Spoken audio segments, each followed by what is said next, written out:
Hello friends, मैं हूं आपका दोस्त प्रदीप करोड़ आप देख रहे हैं आपका अपना चैनल माइनिंग जनरेशन। तो स्वागत है आज के इस वीडियो में।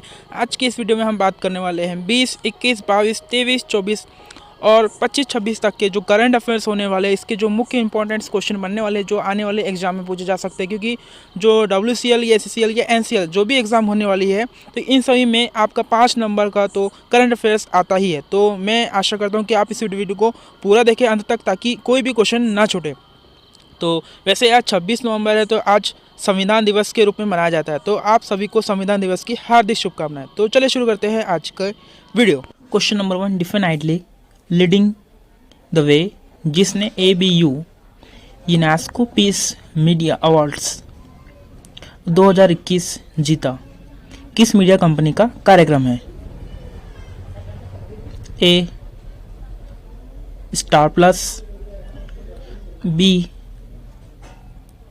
GTV, C Doordarshan and D है Soni television.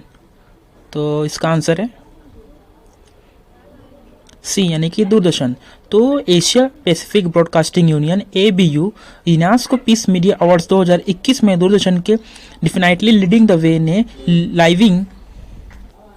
Living well with super diversity श्रेणी के तहत पुरस्कार जीता है। ऑल इंडिया वे रेडियो के living on the edge the coastal lives नामक कार्यक्रम ने नैतिक और सतत संबंध प्रकृति के साथ श्रेणी में पुरस्कार जीता है। यह पुरस्कार समारोह मलेशिया के कुआलालंपुर में आयोजित किया गया।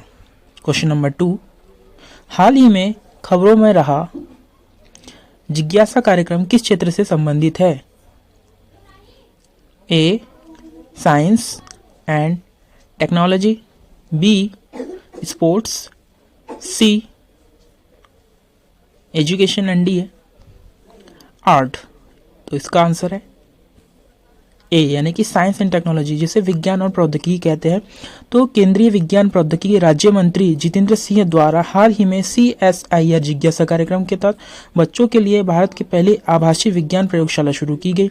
CSIR ने और CSI जिज्ञासा कार्यक्रम के तहत एक वर्चुअल लैब प्लेटफॉर्म विकसित करने के लिए IIT बॉम्बे के साथ साझेदारी की है, जो स्कूली छात्रों के लिए प्रयोगशाला अनुसंधान के साथ कक्षा में सिखाने में सक्षम बनाता है। क्वेश्चन नंबर 3, किस देश ने अमेरिका और ब्रिटेन के साथ परमाणु पनडुब्बी गठबंधन में महत्वपूर्ण समझौते पर हस्ताक्षर किए हैं? A India, B China, C है रशिया एंड D है ऑस्ट्रेलिया। तो राइट आंसर है D यानी कि ऑस्ट्रेलिया। यानी कि ऑस्ट्रेलिया ने अमेरिका और ब्रिटेन के साथ अपने देशों के बीच संवेदनशील नौसेना परमाणु प्रणोदन सूचना यानी कि नोवेल न्यूक्लियर प्रोपेल्यूशन एंड इंफॉर्मेशन के आदान प्रदान की अनुमति देने के लिए एक समझौते पर हस्ताक्षर किए। 3 देशों द्वारा रक्षा गठबंधन AUKUS के गठबंधन की घोषणा के बाद सार्वजनिक रूप से हस्ताक्षरित किया गया है। क्वेश्चन नंबर 4, ब्राजील की वार्षिक रिपोर्ट के अनुसार अमेजॉन वर्षा वनों में वनों की कटाई में एक वर्ष में कितने प्रतिशत की वृद्धि हुई है? A 27%, B है 22% एंड C है 33.78% एंड D है 29.58%। तो इसका राइट आंसर है B यानी कि 22%। यानी ब्राजील सरकार की वार्षिक रिपोर्ट के अनुसार अमेजॉन वर्षा वनों की कटाई में एक वर्ष में 22% की वृद्धि हुई है, जो 2006 के बाद से उच्चतम स्तर है। National institute for space research PRODES की निगरानी ने प्रणाली दिखाया कि अमेजॉन ने 12 महीने की अवधि के दौरान 13,235 स्क्वायर किलोमीटर वर्षावन खो दिया है। ब्राजील की सरकार ने ग्लासगो में संयुक्त राष्ट्र जलवायु शिखर सम्मेलन के दौरान 2028 तक अवैध वनों की कटाई को रोकने के लिए 2 साल की समय सीमा की घोषणा की है। तो ये 22% की वृद्धि हुई है ब्राजील के अनुसार, जो वार्षिक रिपोर्ट जारी की है उन्होंने अमेजॉन के वर्षा वनों में। क्वेश्चन नंबर 5, शक्ति 2021 नामक भारत फ्रांस संयुक्त सैन्य अभ्यास किस स्थान पर शुरू हुआ है? A military school of dragon France, B military academy Australia, C है military academy military school Japan, and D है मिलिट्री एकेडमी इंडिया। तो राइट आंसर है ए, यानी कि military school of Draguignan and France में हुआ है। तो भारत और फ्रांस संयुक्त सैन्य अभ्यास शक्ति 2021 का ये छठा संस्करण फ्रांस के ड्रैगोनियन मिलिट्री स्कूल में शुरू हो गया है। इस प्रशिक्षण में संचालन की आपसी समझ और आतंकवाद विरोध वातावरण में संयुक्त रूप से संचालन के लिए आवश्यक समन्वय पहलुओं की पहचान शामिल है। तो यहाँ से क्वेश्चन पूछा जा सकता है आने वाले एग्जाम। क्वेश्चन नंबर 6, विश्व टेलीविजन दिवस यानी कि वर्ल्ड टेलीविजन डे कब मनाया जाता है? ए 23 नवंबर, बी है 21 नवंबर, सी है 12 नवंबर एंड डी है 17 नवंबर। तो राइट आंसर इज बी, यानी कि 21 नवंबर को, यानी कि समकालीन दुनिया में टेलीविजन के प्रभाव को चिन्हित करने के लिए 21 नवंबर को दुनिया भर के विश्व में टेलीविजन दिवस मनाया जाता है। संयुक्त राष्ट्र सभा महासभा ने 21 नवंबर को विश्व टेलीविजन दिवस के रूप में चिन्हित करने का फैसला किया है, क्योंकि पहला टेलीविजन का फोरम 1996 में 21 और 22 नवंबर को आयोजित किया गया था। तो ये है विश्व टेलीविजन दिवस। क्वेश्चन नंबर 7, किस देश के युवा और बच्चों के ऑर्केस्ट्रा सिस्टमा ने दुनिया के सबसे बड़े ऑर्केस्ट्रा के लिए गिनीज रिकॉर्ड बनाया है? ए ब्राजील, बी वेनेजुएला, सी है अमेरिका एंड डी है इंडिया। तो राइट आंसर है बी, यानी कि वेनेजुएला। यानी वेनेजुएला की जो national system of youth and children orchestra, जिसे एल सिस्टमा कहा जाता है, ने दुनिया के सबसे बड़े ऑर्केस्ट्रा के लिए एक नया गिनीज वर्ल्ड रिकॉर्ड बनाया है, जिसमें 8,573 संगीतकारों ने 5 मिनट से अधिक समय तक लॉ मार्च स्लेवा को बजाया है। तो यहाँ गिनीज वर्ल्ड रिकॉर्ड बनाया गया ऑर्केस्ट्रा में। क्वेश्चन नंबर 8, दिल्ली सरकार ने किस वर्ष तक यमुना को पूरी तरह से साफ करने के लिए 6 सूत्रीय कार्यक्रम योजना की घोषणा की है?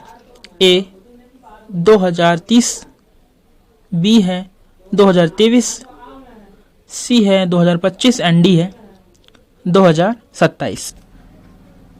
तो आंसर है सी, यानी 2025 तक दिल्ली के मुख्यमंत्री अरविंद केजरीवाल ने 2025 तक यमुना को पूरी तरह से साफ करने के लिए 6 सूत्रीय कार्यक्रम योजना की घोषणा की है।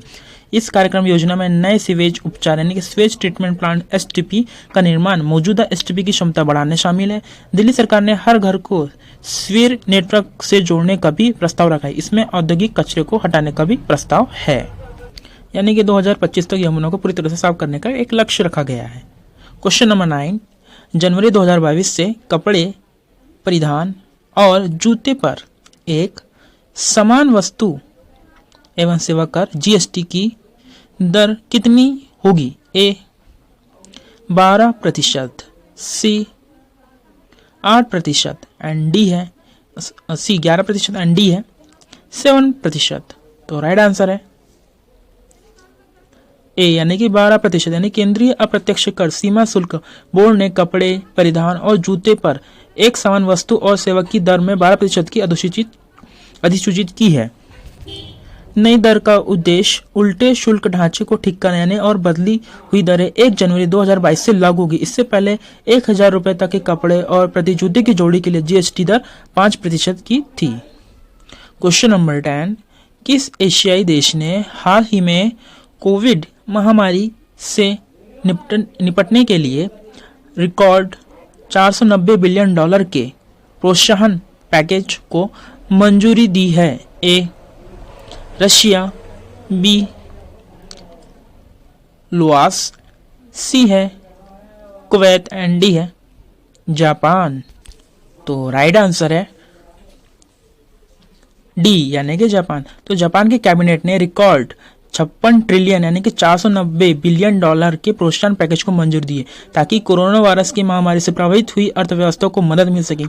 इस योजना में प्रत्येक 18 वर्ष या उससे कम उम्र के लोगों को मौद्रिक सहायता के रूप में $880 और उन व्यवसाय के लिए सहायता शामिल है जिनकी बिक्री कोविड उपायों के कारण घट गई है। प्रधानमंत्री फुमियो किशिदा ने इस योजना की घोषणा की है जिसे अभी संसदीय अनुमोदन की आवश्यकता है।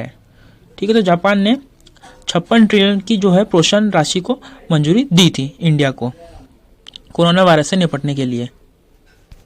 सॉरी, यहाँ इंडिया के लिए नहीं, जापान के लिए ही था, जापान की वहाँ की जनता के लिए। क्वेश्चन नंबर 11, विश्व शौचालय दिवस यानी वर्ल्ड टॉयलेट डे का थीम क्या है 2021 का? ए वैल्यूइंग टॉयलेट्स, बी है क्लीन इंडिया, सी है all circle cover toilets and D है estimate toilet in all India. तो इसका राइट आंसर है ए यानी कि वैल्यूइंग टॉयलेट्स। तो ये इसका थीम था। तो संयुक्त राष्ट्र द्वारा हर साल 19 नवंबर को विश्व शौचालय दिवस यानी कि वर्ल्ड टॉयलेट डे मनाया जाता है। इस दिन का उद्देश्य स्वच्छता के महत्व के बारे में जागरूकता बढ़ाना और वैश्विक स्वच्छता संकट से निपटने के लिए एक सामूहिक कार्यवाही सुनिश्चित करना। इस वर्ष की थीम थी वैल्यूइंग टॉयलेट्स है। ठीक है, क्वेश्चन नंबर 12, हाल ही में खबरों में रहे तांत्या मामाजी किस राज्य के आदिवासी नेता थे? ए छत्तीसगढ़, बी मध्य प्रदेश, सी है उत्तर प्रदेश एंड डी है महाराष्ट्र। तो राइट आंसर है बी यानी कि मध्य प्रदेश के। तो मध्य प्रदेश के मुख्यमंत्री शिवराज सिंह चौहान घोषणा की कि इंदौर में पाताल पानी रेलवे स्टेशन का नाम बदलकर तांत्या मामा रेलवे स्टेशन कर दिया जाएगा। तांत्या मध्य प्रदेश में पैदा हुई स्वदेशी आदिवासी समुदाय के भील जनजाति के सदस्य थे जिन्होंने 4 दिसंबर को माँ तांत्या भील को अंग्रेजों ने फांसी पर लटका दिया था, इसलिए नाम चेंज किया जा रहा है स्टेशन का। क्वेश्चन नंबर 13, भारत के पहले लेजर इंफेरोमीटर ग्रेविटेशनल वेव ऑब्जर्वेटरी यानी लिगो प्रोजेक्ट का निर्माण किस राज्य में किया जाएगा? ए मध्य प्रदेश, बी है महाराष्ट्र, सी है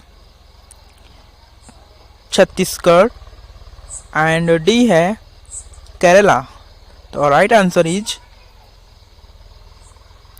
महाराष्ट्र। तो महाराष्ट्र ने 2016 में भारत सरकार ने गुरुत्वाकर्षण तरंगों अनुसंधान के लिए यानी लिगो यानी कि लेजर इंफ्रोमीटर ग्रेविटेशनल वेव्स ऑब्जर्वेटरी को सैद्धांतिक रूप से मंजूरी दी है।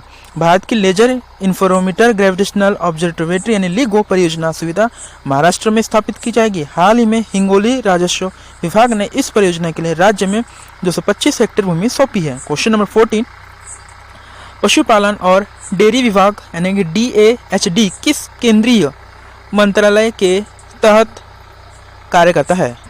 ए मत्स्य पालन, पशुपालन और डेयरी मंत्रालय, बी है प्रसारण मंत्रालय, सी है दुग्ध उत्पादन मंत्रालय एंड डी है इनमें से कोई नहीं।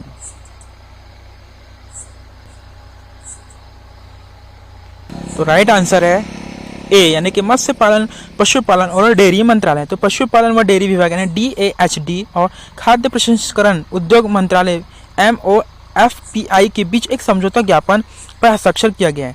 DAHD मत्स्य पालन, पशुपालन और डेयरी मंत्रालय के तत्वाधान में कार्य करता है। यह समझौता ज्ञापन पशुपालन और डेयरी विभाग की विभिन्न योजनाओं के अभिसरण के माध्यम से डेयरी उद्यमियों और डेयरी उद्योगों को लाभ के स्तर की सुविधा प्रदान करेगा। तो यह उसका मुख्य उद्देश्य है। तो आज से आपको पता चल गया कि डेयरी विभाग किसके मंत्रालय के अंतर्गत आता है? तो मत्स्य पालन और पशुपालन डेयरी मंत्रालय के अंतर्गत आता है।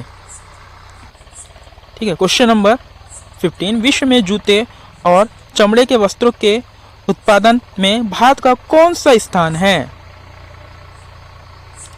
ए पहला, बी दूसरा, सी है तीसरा एंड डी है चौथा। तो राइट आंसर है